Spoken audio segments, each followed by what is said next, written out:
اللہ نے مہربانی کی تو 30 ستمبر کو پرائمری سکول جو ہیں وہ بھی کھول دیے جائیں گے، یعنی کہ 15 دن کے عرصے میں ایک سٹیگرڈ انداز سے جو سکولز ہیں اور جو ہائر ایجوکیشن کے انسٹیٹیوشنز ہیں ان کو بدتریج جو ہے وہ کھولا جائے گا۔ یہ ایک تجویز ہے اور اس تجویز پہ ڈسکشن ہوگی 7 تاریخ کو اور اس پہ فائنل فیصلہ جو وہ 7 تاریخ کو ہوگا۔ اس میں تو کوئی دو رائے ہو نہیں سکتی کہ صحت جو ہے بچوں کی وہ ہماری اولین ترجیح اور اولین پرائرٹی ہے۔ ہم کوئی بھی ایسا چانس نہیں لینا چاہتے جس سے بچوں کی صحت جو ہے اس پہ کوئی خدا نخواستہ اثر پڑے، لیکن حالات اچھے ہیں، اللہ تعالیٰ نے مہربانی کی ہے، انسیڈنٹس آف انفیکشن وہ کم ہو گیا ہے، انسیڈنٹس آف مورٹیلٹی جو ہے وہ بھی کم ہو گیا ہے، اور پچھلے 6 ماہ میں بچوں کی تعلیم کو بہت حرج ہوا ہے۔ بہت سارے بچے جو تھے وہ جو چھوٹی کلاسوں میں خاص طور پہ تھے ان کے لیے جو لرننگ لیولز ہیں وہ بہت زیادہ متاثر ہوئے۔ اس کے علاوہ بہت بڑا ایک امپیکٹ پرائیویٹ سکولوں پہ بھی آیا، خاص طور پہ وہ پرائیویٹ سکول کہ جو تھوڑی فیس لیتے تھے ان پہ بڑا ایک بوجھ پڑا ہے اور بڑا ایک مشکل حالات ہوئے ہیں۔ تو جب ہم انشاءاللہ کھولنے کا فیصلہ کر لیتے ہیں تو صحت کے جو SOPs ہیں اس کے بارے میں ڈاکٹر فیصل صاحب prime minister special assistant on health وہ آپ کو بتائیں گے، لیکن ایجوکیشن کے حساب سے ہم کوشش کریں گے کہ ہم یہ دیکھیں کہ پچھلے 6 ماہ میں جو تعلیم کو نقصان ہوا ہے اس کا جائزہ لینے کے لیے ہماری سفارش ہوگی، ہم اسلام آباد میں بھی کر رہے ہیں اور صوبوں سے بھی سفارش ہوگی کہ جب بچے اسکول میں واپس آئیں تو ان کی ٹیسٹ تھوڑا سا کریں کہ دیکھیں کہ کیا لرننگ لیولز میں کتنا فرق پڑا ہے اور اس کے مطابق اپنے جو پروگرام ہیں وہ بنائیں۔ اور کیونکہ ایکڈیمک ایئر جو ہے وہ اب پہلے سے چھوٹا ہوا ہے تو اس چیز پہ بھی غور کیا جائے کہ کس طریقے سے جو کورس ورک ہے اس کو مناسب حد تک شارٹن کیا جا سکتا ہے جس سے تعلیم کا بھی نقصان نہ ہو اور جس سے بچوں پہ بوجھ جو ہے وہ بھی زیادہ نہ پڑے۔ تو یہ لرننگ لاس اور اس کے مطابق کورس ورک جو ہے اس کے اوپر ہم ایڈوائز کریں گے اسکولوں کو، اور انشاءاللہ تعالی امید یہ ہے کہ اگلے سال تک اگر انشاءاللہ کووڈ کے اس بیماری کے حالات یہی رہے تو انشاءاللہ ہم سارے جو پرانا شیڈیول ہے اسکولوں کا امتحانات کا آہستہ آہستہ اس شیڈیول پہ آ جائیں گے۔ یہ مختصر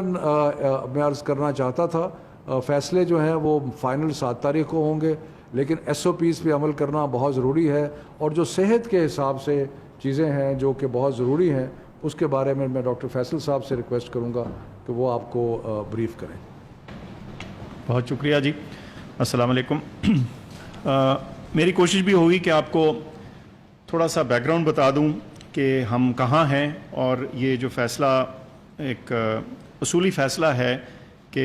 15 ستمبر کے لگ بھگ ہم بتدریج اداروں کو کھولیں، تو اس کے پیچھے کیا منطق کار فرما ہے اور اس سوچ تک اور اس پلان تک ہم کیسے پہنچے ہیں۔ سب سے پہلے تو یہ کہ ہم کہاں کھڑے ہیں۔ یہ چیز تو اب واضح ہو چکی ہے کہ شکر ہے کہ پاکستان میں جو کووڈ کی سچویشن ہے وہ جو ہمارے حالات جون کے وسط میں تھے اس سے بہت بہتر ہے۔ اموات کی شرح، جو پازیٹیو ٹیسٹ کی شرح ہے، ٹوٹل جو نمبر ہیں ٹیسٹ کے، وہ سب آہستہ آہستہ کم ہو گئے، تو یہ تو سچویشن اچھی ہے۔ لیکن اس میں کوئی شک نہیں کہ یہ بیماری جو ہے یہ ابھی ختم نہیں ہوئی، یہ موجود ہے، ہمارے ملک میں بھی موجود ہے اور دنیا بھر میں بھی ہے، اور کسی بد احتیاطی کی وجہ سے یہ بھڑک بھی سکتی ہے۔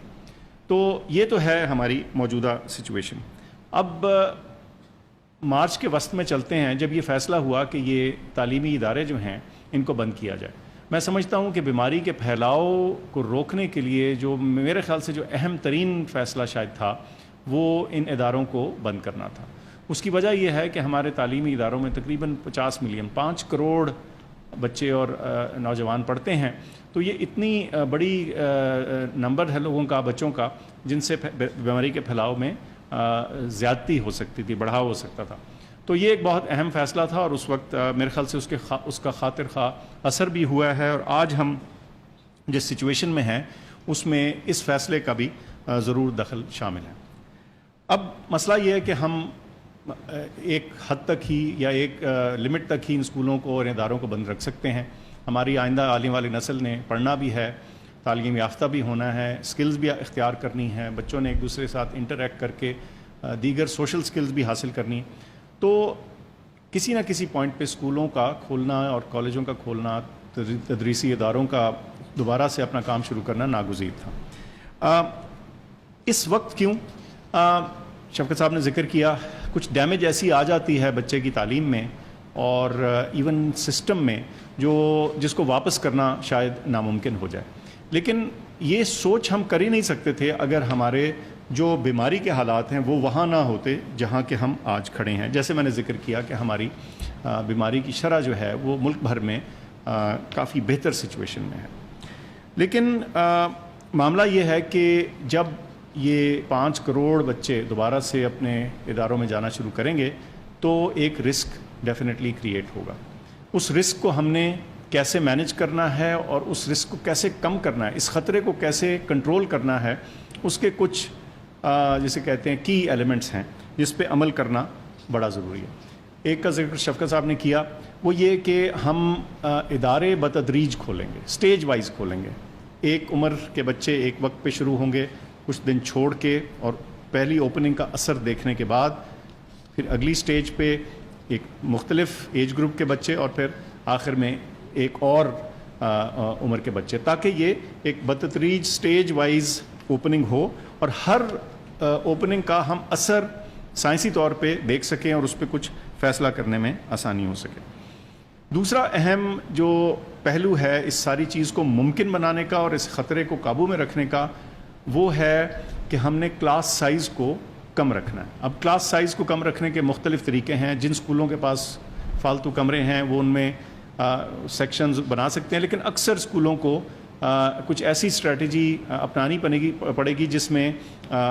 آدھے بچے ایک دن کلاس اٹینڈ کریں اور آدھے بچے کسی اور دن کریں، یا ان کے جو اسکول کے وقت ہیں وہ فرق کر دیے جائیں۔ لیکن جو اصول ہوگا وہ یہ کہ آپ نے اگر ایک کلاس میں 40 بچہ ہوتا ہے تو ایک وقت پہ 20 ہو، اور جو دوسرے 20 ہیں وہ کسی اور دن یا کسی اور وقت آ کے وہی والا کورس دوبارہ سے پڑھیں۔ تو یہ کلاس سائز کی جو کمی ہے اس میں ایک اہم چیز ہے۔